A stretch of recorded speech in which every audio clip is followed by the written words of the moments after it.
the thick bush. It was a good place to hide, lost in a sea of green, whilst watching the clouds drift by. That's when I saw it floating there in the water. It was little, with pointed white petals, and before I had a chance to reach for it, the water lily bounced away on the stream's ripples. I did not call my second father Papa like they did. He was not my Papa, he was theirs. It wasn't until I was 17 that I found my real father, back in Africa after years in the Middle East. He was an Arab trader, and his fair skin was a currency in Rwanda. Because of him, I was liked. "You're golden," the villagers would say. "Golden like treasure."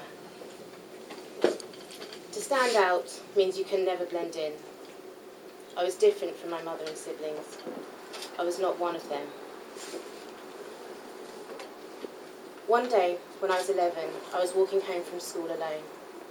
On the cusp of puberty, the heat smothered my school shirt and my sweat was starting to smell, sharp but sweet, like onions and syrup. Two older boys who were up ahead and walking in my direction noticed me. I didn't recognize them. They were not children, but something about them was not quite grown. The taller one whistled. "Hello, Golden Princess," he called. The other one mimicked him obediently. I did not like their tone, but I didn't know why. Something about them made me angry and ashamed, like I wanted to disappear into my shirt, away from their eyes. I hadn't noticed before, but the street was empty. I need to get home," I said. "My mother is expecting me." "You will get home, don't worry," said the taller one, releasing his grip, but only when the other boy was up close behind me. I do have to get home, but you can walk with me if you like. I don't want my mother to be angry. It's not far, maybe just 10 minutes that way." On that walk, we became acquainted. Pius, the taller one, was 16. The other, Fidel, was 17.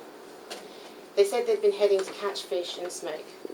They asked about my family, about school. They didn't take my virginity that day. I went back to the water many times over the years. The house was always full of people. There was no space for any quiet, not even at night. I shared a room with my siblings, and the boys would bicker and play fight, so often I took my homework there to my hiding place. Before I was expected home for my chores, I would sit with my books, looking out to the water, watching the lilies float by. The war broke out the year I turned 19. The president's plane was shot down, and neighbours turned against each other overnight. I stopped going to the ponds the day I saw a body in the water, bloated and rotting. The next time I saw Pius and Fidel, they had joined the Interahamwe. Soldiers broke into our home late at night. They dragged my stepfather outside and shot him. My two brothers were forced into the back of a van and driven off, and my mother, sister and I were left behind. "Take them, leave us the light one," Pius told the soldiers. He and Fidel dragged me into a room. They called me their golden treasure and laughed. Through the wall, I heard screaming, then 2 gunshots, then silence. Only I survived.